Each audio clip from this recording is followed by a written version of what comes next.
Hello students, आज की class में डिस्कस करते हैं MCQs. Class 11th subject English में रीडर बुक हॉर्नबिल, और हॉर्नबिल से आप कहें कि बहुत ही इंटरेस्टिंग सा, जिसको पढ़ के बहुत ज़्यादा हंसी हम सभी को आती है, द ब्राउनिंग वर्जन। अब जहाँ तक टाइटल की बात है तो हम सोचते हैं, बार बार देखते हैं कि कहीं भी जिक्र नहीं आया ना ब्राउनिंग का ना वर्जन का। फिर ये टाइटल कैसा है, क्यों है? सबसे मुश्किल आप कहें इस लेसन के अंदर अगर कुछ बात नज़र आती है तो वो ये है कि ये टाइटल क्यों रखा गया है। अगर टाइटल के जस्टिफिकेशन की बात की जाती है, justify the title the Browning version, तो बड़ी दिक्कत आती है, समझ में ही नहीं आता है कि ये टाइटल है क्या। तो सबसे पहले तो आपको ये समझाना चाहेंगे, ये बतलाना चाहेंगे कि एक ट्रेजेडी है, और जिसको फादर ऑफ ट्रेजेडी के नाम से जो जाने जाते हैं, एस्केलस, उन्होंने लिखा है। और उस ट्रेजेडी का टाइटल है द एगामेम्नन्स ट्रेजेडी। वो एस्केलस ने लिखी है, और उस ट्रेजेडी को बेस बनाकर ब्राउनिंग ने, रॉबर्ट ब्राउनिंग ने एक प्ले लिखा, नाटक लिखा, एक ड्रामा लिखा, और उस प्ले को, उस नाटक को, उस ड्रामा को ट्रांसलेट किया। क्योंकि जो ये वर्जन है, VERSION,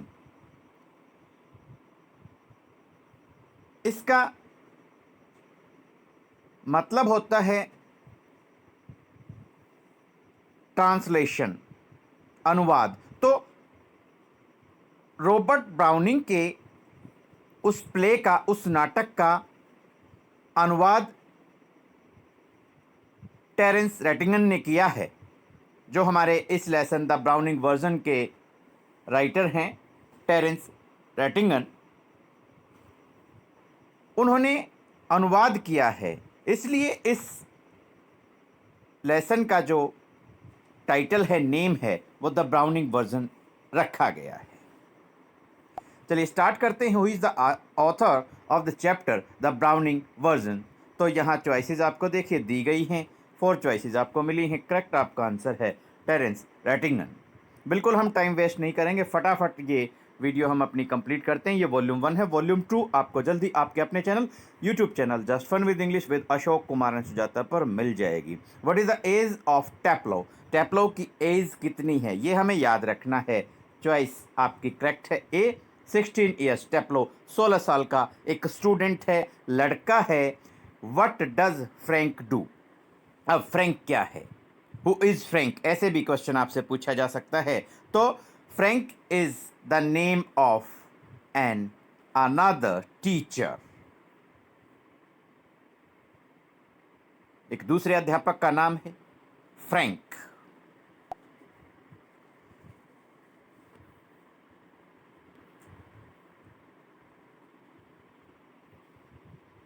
who is mister Crocker Harris? Mister Crocker Harris कौन है? सी चॉइस आपकी करेक्ट रहेगी। मिडल एज स्कूल मास्टर, एक अधेड़ उम्र के विद्यालय में पढ़ाने वाले अध्यापक हैं mister Crocker Harris. In which class does Taplow study? बस ये इतना ही है। In which class does Taplow study? Taplow कौन सी कक्षा में पढ़ता है? करेक्ट आपका आंसर है C, lower 5th class. Lower 5th class. In which class does Taplow study? Lower 5th class. Next आपका क्वेश्चन आता है, what book was Taplow reading? Taplow कौन सी किताब पढ़ रहा था? करेक्ट आपका आंसर है द एगामेम्नन्स। द एगामेम्नन्स, ये वही ट्रेजेडी है, द एगामेम्नन्स ट्रेजेडी, जिसको फादर ऑफ ट्रेजेडी के नाम से जाने वाले एस्केलस ने लिखा है। Where was mister Crocker Harris? Mister Crocker Harris कहाँ पर थे? डी चॉइस आपकी करेक्ट है, एट द बर्सर्स। अब आप कहेंगे बर्सर क्या होता है? बर्सर इज ए पर्सन, आप कहें एक व्यक्ति होता है, एक अधिकारी आप कह सकते हैं, कर्मचारी आप कह सकते हैं, एम्प्लॉय आप कह सकते हैं, जो स्कूल्स, कॉलेजेस और यूनिवर्सिटीज़ के अंदर फाइनेंशियल मैटर्स को डील करते हैं, देखते हैं। वित्तीय मामलों को देखने वाले, संभालने वाले जो स्कूल, कॉलेजेस और यूनिवर्सिटीज़ के अंदर होते हैं, विश्वविद्यालयों के अंदर काम करते हैं, उनको बर्सर कहा जाता है। तो करेक्ट आपका आंसर होगा where was mister Crocker Harris. श्रीमान क्रॉकर हैरिस कहाँ पर थे? करेक्ट आपका आंसर होगा D, at the bursar's. Does Taplow think that mister Crocker Harris is biased? देखिए, बाइस्ड मीन्स जो पार्शियल हो, पक्षपात करता हो। क्या टेप्लो को लगता है कि मिस्टर क्रॉकर हैरिस पक्षपात करने वाले अध्यापक हैं, पक्षपात करते हैं? बिल्कुल आपका करेक्ट आंसर होगा ए, नो। क्योंकि जो अनदर टीचर हैं फ्रैंक, वो बात करते हैं टेप्लो से और वो मजाक मजाक में टेप्लो की जो ओरिजिनल या एक्चुअल जो व्यूज़ हैं मिस्टर क्रॉकर हैरिस के बारे में, वो जानना चाहते हैं। तो हालांकि मिस्टर क्रॉकर हैरिस बहुत ही डिसिप्लिन और सख्त अध्यापक थे, इस प्ले के अंदर, इस नाटक के अंदर भी आज भी उन्होंने टेप्लो को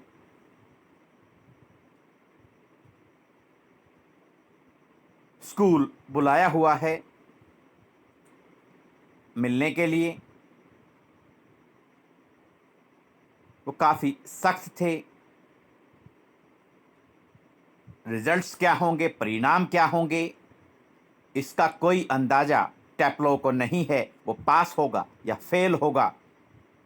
अगर उसके टीचर उससे एक्स्ट्रा होमवर्क भी करवा लें तब भी वो उसे पास करेंगे या नहीं, इस बात की भी वो कोई गारंटी मानकर नहीं चलता है। इसके बावजूद भी वो जो दूसरे टीचर हैं फ्रैंक, उनके सामने मिस्टर क्रॉकर हैरिस की कोई आलोचना नहीं करता, उनको बिल्कुल भी क्रिटिसाइज़ नहीं करता है, बल्कि कहता है कि वो एक अच्छे टीचर हैं।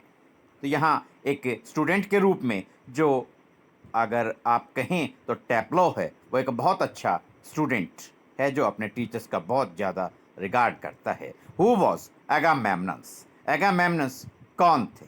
एगामेम्नन कौन थे? करेक्ट आपका आंसर होगा A, he was the king of Mycenae in Greek mythology. Greek धर्मशास्त्र के अनुसार, धर्म ग्रंथों के अनुसार माइसिनी के किंग थे एगामेम्नन। He was the king of Mycenae in Greek mythology. Mythology. Does Mr. Crocker Harris come to the school in the play? क्या इस नाटक के अंदर, द ब्राउनिंग वर्जन के अंदर, मिस्टर क्रॉकर हैरिस से मिलने टेप्लो आया था? क्या वो इस नाटक के अंदर दर्शाया गया है, दिखाया गया है कि मिस्टर क्रॉकर हैरिस स्कूल में आते हैं? क्या मिस्टर क्रॉकर हैरिस स्कूल में आते हैं? क्या प्ले के अंदर उनको स्कूल में आते हुए दिखलाया गया है?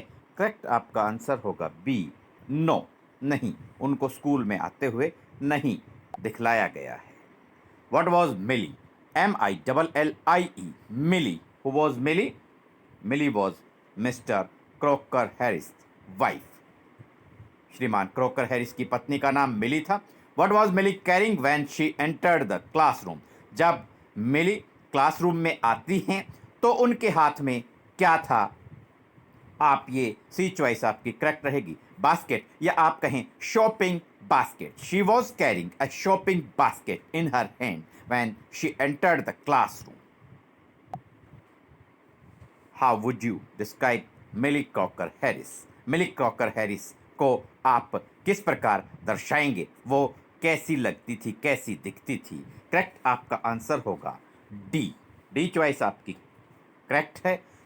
थिन वुमेन, पतली सी महिला थी। लेट 30s, 30s मतलब 30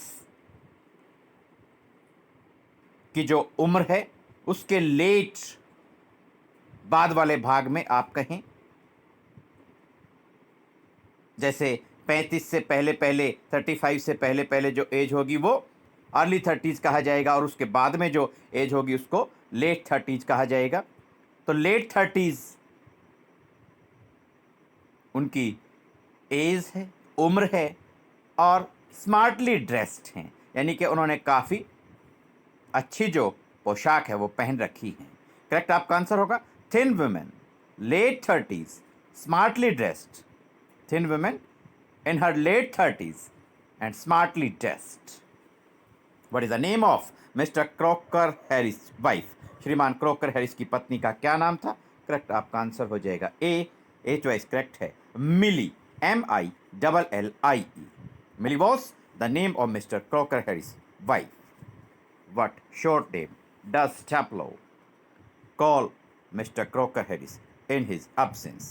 जैसे बच्चे कुछ फ़नी से नेम्स अपने टीचर्स को दे देते हैं, हालांकि वो रिस्पेक्ट करते हैं, लेकिन जब टीचर्स नहीं देख रहे होते, नहीं सुन रहे होते, तो बहुत सारे बच्चे ये शरारत करते हैं। शरारत करना अपना एक गुण है स्टूडेंट्स का, बच्चों का, स्टूडेंट लाइफ में एंजॉय करते हैं। तो टैप्लो भी एक ऐसा ही स्टूडेंट है जो दिल से तो अपने टीचर्स की इज्जत करता है, लेकिन पीछे से उसने कुछ निक नेम, आप कहें छोटे छोटे या प्यार से बुलाए जाने वाले जो नेम्स हैं वो अपने टीचर्स को दे रखे हैं। तो मिस्टर क्रोकर हैरिस को टैप्लो ने क्या नाम दे रखा था जो वो उनकी अनुपस्थिति में कहकर उनको बुलाया करता था? मिस्टर क्रोकर हैरिस का जो शॉर्ट नेम टैप्लो ने दे रखा था, सी चॉइस आपकी करेक्ट रहेगी, क्रॉक, CROCK, क्रॉक। स्टूडेंट्स, ये वॉल्यूम 1 है द ब्राउनिंग वर्जन के MCQs की। वॉल्यूम नंबर 2 जल्द ही आपको आपके अपने YouTube channel just fun with English with Ashok Kumar and Sujata पर मिल जाएगी। आपके एग्जाम्स के लिए बेस्ट ऑफ लक। साथ ही आपको बतलाना चाहेंगे कि 11th क्लास के सभी लेसन्स और सभी पोएम्स के MCQs की वीडियोस और प्लेलिस्ट आपको आपके अपने YouTube channel just fun with English with Ashok Kumar and Sujata पर मिल जाएंगी। ये सारी की सारी वीडियोस ऑलरेडी अपलोडेड हैं, और आप कोशिश करें, आपको अगर लगता है कि ये वीडियो आपको अच्छी लगी, आपका फ़ायदा हुआ, दूसरे भी स्टूडेंट्स का फ़ायदा होना चाहिए, तो आप अपने फ्रेंड्स के पास, दूसरे स्टूडेंट्स के पास इन वीडियोस को ज़रूर पहुंचाएं, ताकि ये जो वीडियोस हम बना रहे हैं केवल और केवल स्टूडेंट्स की हेल्प करने के लिए बना रहे हैं, कि स्टूडेंट्स को किसी भी तरीके से कोई भी प्रॉब्लम का सामना ना करना पड़े। तो ये वीडियोस बनाने का केवल मकसद हल हो जाए। और फिर से आपको आपके एग्ज़ाम्स के लिए best of luck. Thanks, have a nice day.